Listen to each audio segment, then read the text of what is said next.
자, 여러분 안녕하십니까? 여러분 맨큐의 거시 경제학 챕터 11장 경제 변동 입문인데요. 이번 시간에는 교재 안에 있는 케이스 스터디를 살펴보도록 할게요. 자, 317페이지 가보시면 사례 연구 중에서 프랑스 역사상 나타난 금융정책의 교훈 이렇게 나와 있습니다. 무슨 내용인가 도대체 한번 볼게요.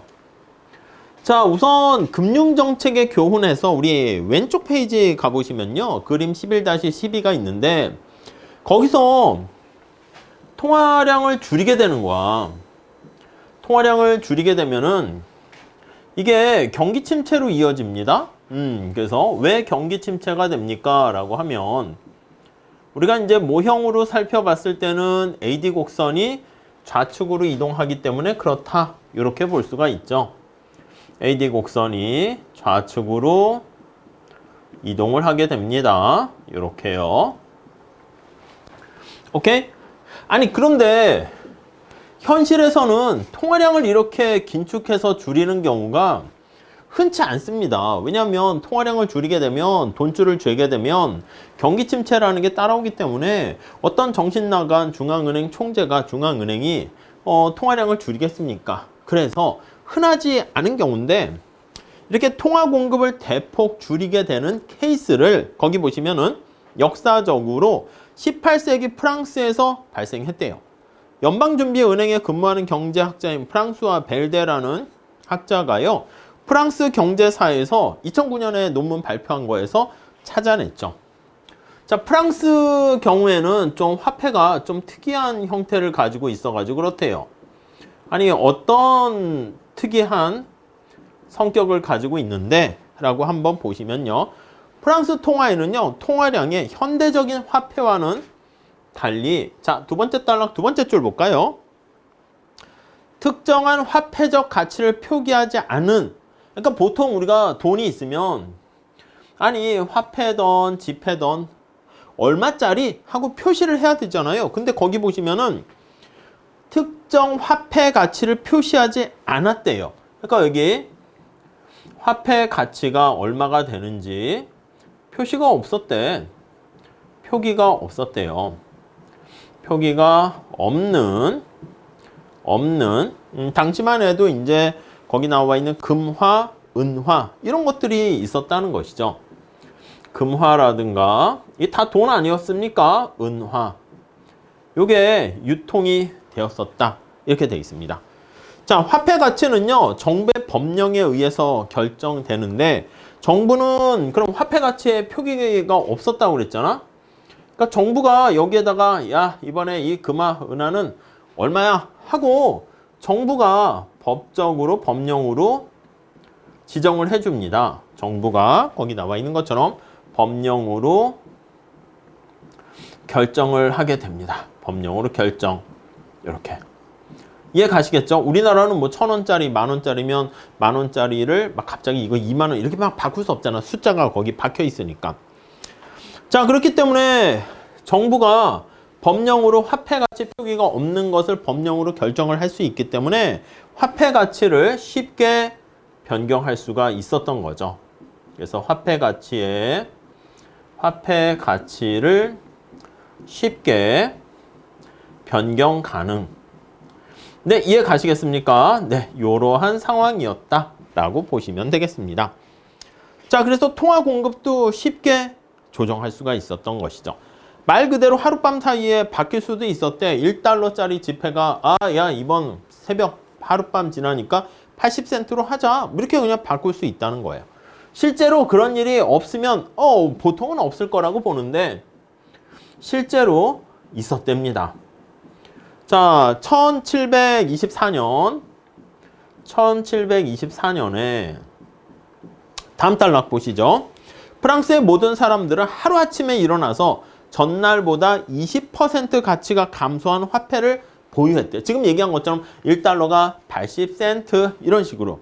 그래서 9월 22일 하루 뚝 지났더니 20% 화폐 가치가 감소하게 되는 것을 하락하게 되는 것을 경험을 했다라고 합니다. 7개월 동안 통화 가치의 명목 가치는 약 45% 감소했으니까 거의 50% 감소하게 되었고요. 왜 이렇게 했는데? 정부가 한 거겠지? 왜? 나름 이유는 있단 말이지. 왜? 자, 거기 나와 있는 것처럼 물가를 낮추는 게 목표였던 거야. 물가가 너무 높으니까 물가 가치를 낮추는 방법이 물가를 낮추기 위해서 이렇게 화폐 가치를 이렇게 확 단행을 해버린 것이죠. 자, 그 결과 어떤 현상이 발생했을까요? 벨덴은 다음과 같은 결과가 나타났다고 설명합니다. 그래서 이게 미치는 영향이라고 할까요? 파급 효과. 자, 거기 볼게요. 작은 글씨로 나와 있습니다. 물가 및 임금이 하락하였지만 45%만큼 완전히 인하되지는 않았고, 그러니까 물가도 하락했고요. 임금도 하락했어. 근데 화폐 가치가 20에서 45%까지 궁극적으로는 하락하게 됐는데 그것만큼 이렇게 조정이 돼서 하락하지는 않았대요. 자, 사실 실질 임금은 적어도 처음에, 그러니까 물가가 하락했는데 화폐 가치보다 적게 하락은 45% 화폐 가치 하락한 것보다는 작게 하락한 겁니다. 네, 그래서 45%보다는 낮은 수준으로 하락. 이렇게 조금 하락한 거야. 여러분, 그러면 이게 어떻게 돼? 실질적인 의미에서 임금 같은 경우는 올라가게 되는 것입니다.